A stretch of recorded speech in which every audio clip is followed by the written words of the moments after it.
It was at this moment that he knew. He f***ed up.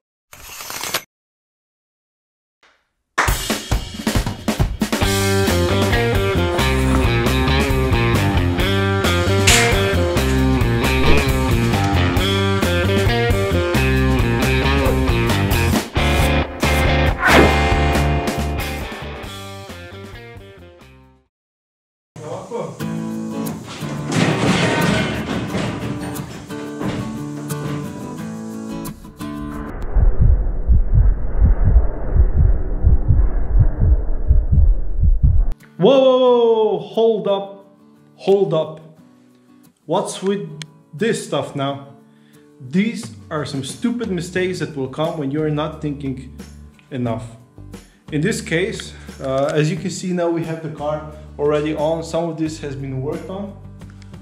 Don't look. But basically why this happened was because the center of mass of the car was too far back and we didn't jack up the car on the correct points that would distribute the weight enough so it would be leveled, because in the back we still have the boot, the Kofferraumdeckel boot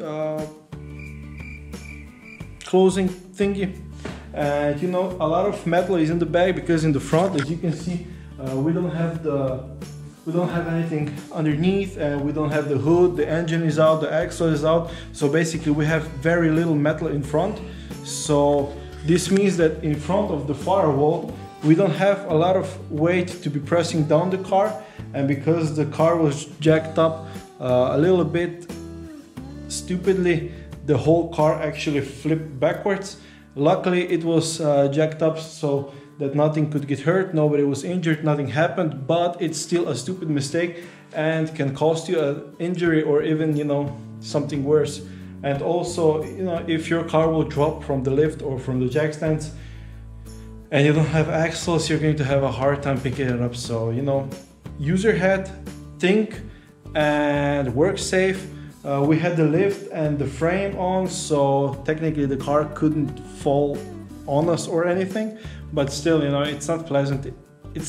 It gives you a pretty high heart rate, and you know, it's just stupid. But this stuff happened. This is why I wanted to film it, and not actually film it, but put it in the video. Some people wouldn't, because it's YouTube and we have to show everything that is nice and shiny and only the best part. But I think it's really important that I keep the videos informative so you can learn and prevent you from making the same mistakes, and you know, to make your restoration a little bit faster, a little bit easier, a little bit better, hopefully with using this stuff. So, you know, this is what I have been thinking when starting the YouTube video. I wanted to be transparent and keep it a little bit raw, because this is not television.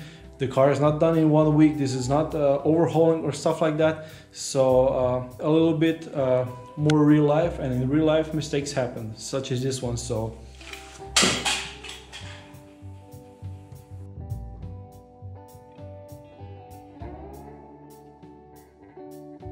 okay everyone, so the frame and the trolley is now up on the car. We still need to put in one more bolt. The chassis seems to be flexed a little bit, so we had some difficulties putting in the bolts because the measurements are exact from the factory setting lengths. So this is it for today, because it's getting pretty late, so we will pick it up tomorrow and we're going to continue with the work. Thank you so much for following. See you next time.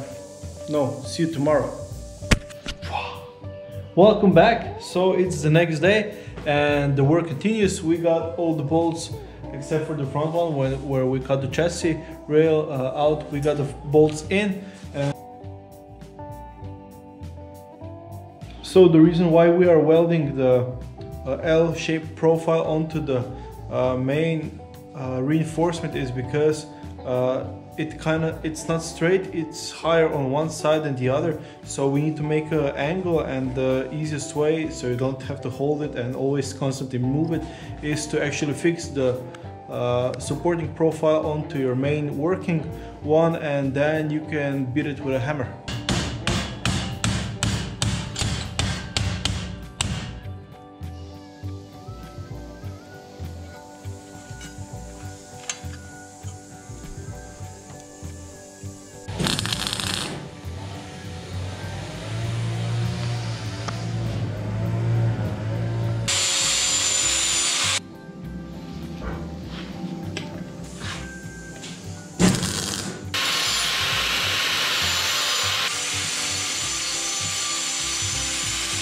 So everyone, what we have been working on is this.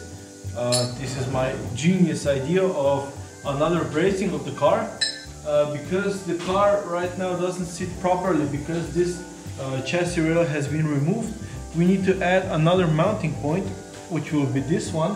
So we will add this here and then bolt. This is why we have the nut in here, the thread, see? And we're going to bolt the car where the front axle is mounted. We're going to bolt it down. We're going to weld this pipe onto the frame. So we will have another mounting point to the car, and we can assure that the chassis is going to be straight. Now it's getting late, so we're going to finish up for today. We're going to weld it up tomorrow. As you can see, the bolt goes in nicely, so this will hold the car in.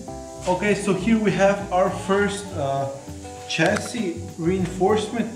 This is the rear crossbeam. This is only a template, this is a test run. As you can see, if you like this, we can do a more detailed tutorial of how to make it step by step, so you can learn how to make chassis reinforcements and custom parts yourself. This has been made with angle grinder, welding machine, a hammer and a bending machine. It needs more refinement, so we're probably going to do another one, but this is just a feel of how to do it.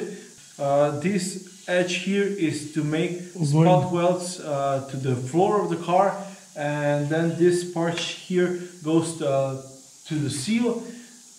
This is it. Thank you so much for watching, and I will see you in the next episode. Bye.